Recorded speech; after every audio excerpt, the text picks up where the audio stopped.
திமுக தலைமையிலான மதசார்பற்ற முற்போக்கு கூட்டணி, அதிமுக தலைமையிலான இன்னொரு கூட்டணி. அந்த கூட்டணியில் யார் யார் இருக்கிறார்கள் என்று இன்னும் தெரியவில்லை. அந்த கூட்டணிக்கு தலைமை பாஜகவா அதிமுகவா என்பது கூட இன்னும் விளங்கவில்லை. எடப்பாடி பழனிசாமி அவர்கள்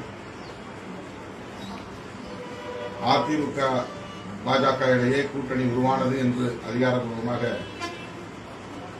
அறிவித்தார் என்பதை விட பாஜக அறிவித்தது என்பதுதான் நமக்கெல்லாம் தெரிந்த உண்மை. ஆகவே அவர்கள் பல கட்சிகளையும் சேர்த்து ஒரு அணியாக இன்னும் வடிவம் பெறவில்லை. பாமக தனி ஆவர்த்தனம் செய்கிறது. தேமுதிக அந்த அணியிலே இருந்த இன்னொரு கட்சி, அதுவும் இன்னும் தனது கூட்டணி எது என்பதை உறுதிப்படுத்தவில்லை. ஏற்கனவே அதிமுக கூட்டணியில் இருந்தவர்களும் பிஜேபி கூட்டணியிலே இருந்தவர்களும் கூட இன்னும் இதுதான் எங்கள் கூட்டணி என்பதை உறுதிப்பட அறிவிக்கவில்லை. ஆகவே இன்றைக்கு ஒரு வடிவத்தோடு வலுவோடு தொடர்ந்து இயங்குகிற அணியாக மதசார்பற்ற முற்போக்கு கூட்டணி தான் உள்ளது.